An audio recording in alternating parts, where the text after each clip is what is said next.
Oi, gente! Olha eu de novo, tudo bem? Hoje, com muita alegria, eu trago um quadro brasileiro e um quadro da Tarsila do Amaral. Tarsila do Amaral tinha um sonho. Ela tinha o sonho de ser a pintora do Brasil. Eu acho o trabalho dela maravilhoso. E assim, eu percebo a importância da Tarsila do Amaral quando as crianças conhecem a arte dela nas escolas, nos livros didáticos. O trabalho dela faz com que as crianças comecem a gostar de arte logo cedo. Tarsila do Amaral, a pintora do Brasil, ela nasceu em 1886 na cidade de Capivari. É uma cidade próxima, mais ou menos uns 50 e poucos quilômetros, da cidade de Campinas, no estado de São Paulo. A Tarsila do Amaral, ela era filha de um dono de fazenda muito rico. Para vocês terem uma ideia, ela foi criada pelas escravas. Esse quadro aqui, ó, que é A Negra, de 1923, ela teria se inspirado em uma das escravas que cuidaram dela. Essas escravas, elas contavam histórias fantásticas para ela. Então, alguns dizem que muitos dos quadros dela foram inspirados nessas histórias fantásticas contadas pelas escravas. Ela tinha, olha uma curiosidade, ela tinha 40 gatos. Gente, ela tinha 7 irmãos. A Tarsila do Amaral, ela foi criada pelo pai. O pai, ele recitava poesia em francês. E a mãe tocava piano. Ela estudou no Colégio Sion, que é um colégio muito tradicional, muito famoso, lá na cidade de São Paulo. Depois ela foi estudar em Barcelona, na Espanha. A Tarsila do Amaral, primeiro ela casou com uma pessoa que o pai queria que ela casasse. Mas ela não gostava muito dele, não. Eles não se davam muito bem. E aí eles se separaram. Mas ela só conseguiu se separar de verdade 20 anos depois. Aí ela se casou com um poeta muito famoso, o Oswald de Andrade. Eles eram muito apaixonados. E eles viviam em São Paulo, mas eles foram para Paris. E em Paris a Tarsila fez exposições. Quem foi visitar a exposição dela foi o Pablo Picasso. Ela fazia jantares. Esse quadro aqui, que chama-se Manteau Rouge, eu acho que esse aqui, mostra como ela estava vestida em um dos jantares que ela dava lá na cidade de Paris. Lá ela recebia brasileiros famosos, como o Di Cavalcanti, pintor, né? O Emiliano Di Cavalcanti, o maestro Villa-Lobos, o Santos Dumont, ia tudo na casa dela lá. Ela servia, para os brasileiros que iam lá, ela servia feijoada e caipirinha.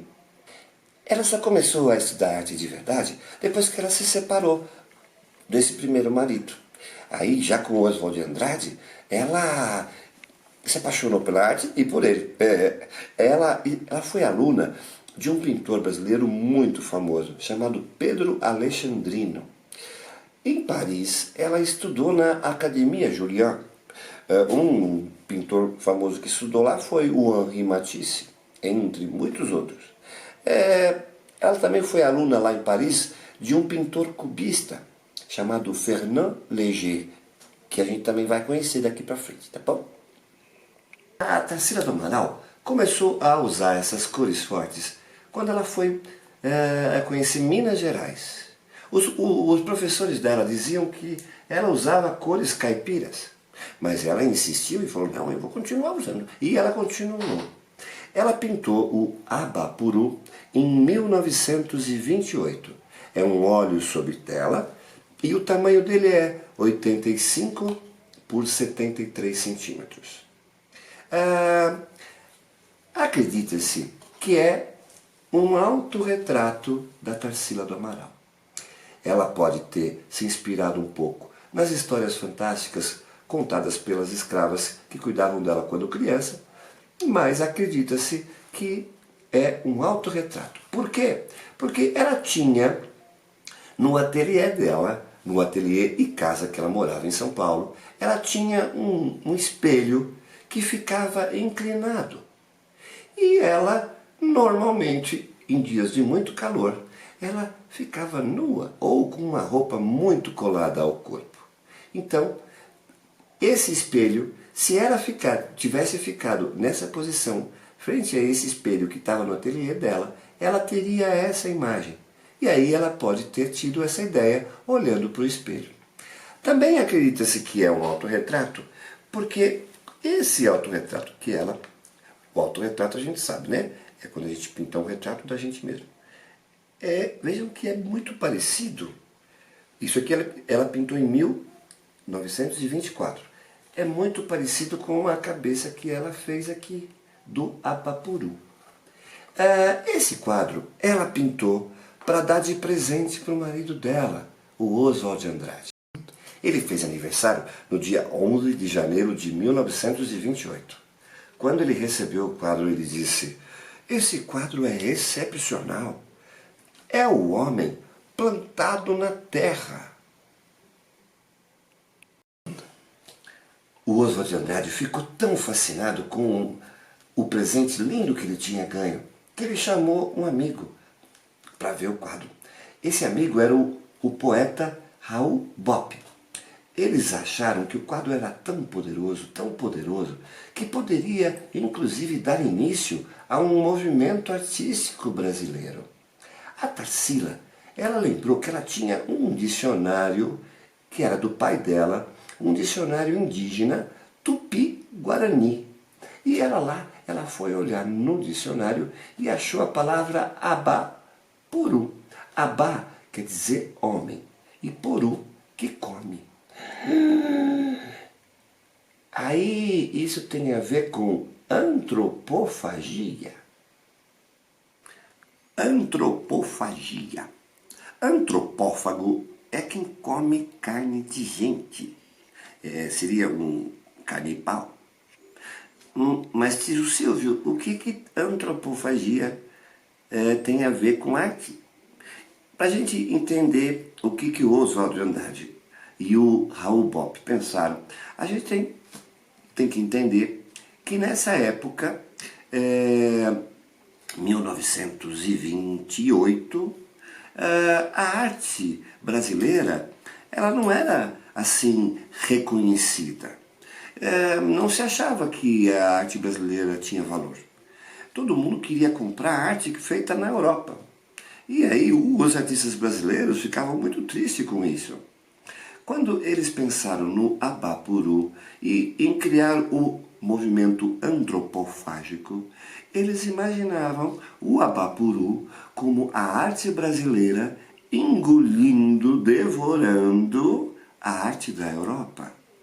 Entre os povos indígenas que eram canibais, que eram antropófagos, eles tinham uma guerra, eles lutavam contra o inimigo e quando eles ganhavam a guerra, eles comiam o inimigo. E eles acreditavam que quando eles comiam o inimigo, eles estavam pegando a sabedoria, a alma do inimigo. Então, o Abapuru é o símbolo da arte brasileira devorando a arte da Europa e pegando o que há de melhor dela. A primeira vez que esse quadro foi exposto, lá em Paris, também em 1928, como era um nome muito complicado, eles deram o nome de ONU.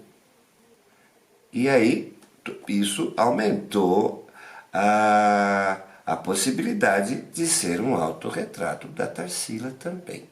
Tá certo? Essa história de antropofagia, de homem que come gente e tudo mais, foi algo criado pelo Oswald de Andrade e pelo Raul Bop. Aí a gente tem algumas curiosidades. Vocês estão vendo isso aqui? O dedo do pé, o segundo dedo, é maior do que o dedão. Na linguagem médica, Vocês não sabiam, mas o tio Silvio é cultura e ele vai falar. Os dedos do pé, na linguagem médica, chamam pododáctilos. Pois é, vocês têm 5 dinossauros dentro do sapato. Pododáctilos é o nome do dedo do pé. E o dedão, o nome dele médico, científico, é hallux. Então, quando você tem o segundo pododáctilo, maior que o hallux, você tem síndrome do pé de Morton. Isso não tem problema nenhum, mas vai lá dar uma olhada se você tem esse segundo dedo maior que o dedão, tá bom? Mas não tem problema nenhum se tiver, viu? 30% das pessoas do Brasil têm esse dedo maior que o dedão, tá bom? A Tarsila, os parentes dela acreditam que ela também tinha síndrome do pé de Morton, que ela tinha o segundo dedo maior que o dedão. Então, por isso, mais uma coisa que acham que era um autorretrato dela. Aqui, esse sol, as pessoas acham, os historiadores de arte acham, que ela quis simbolizar, pode ser que ela quis simbolizar o olho do marido dela, do Oswald de Andrade. O cactus, ela queria simbolizar o Brasil. Em outros quadros ela usou folha de bananeira e aqui ela usou o cactus. O que é muito legal na história da Tarsila do Amaral é que para a arte, né, do artista ser preservada, é preciso que os descendentes, né, que os herdeiros, eles tenham interesse de preservar a obra, né? Então, no caso da Tarsila do Amaral, ela deu o nome dela a uma sobrinha neta, a Tarsila do Amaral também, e que hoje é conhecida como Tarsilinha.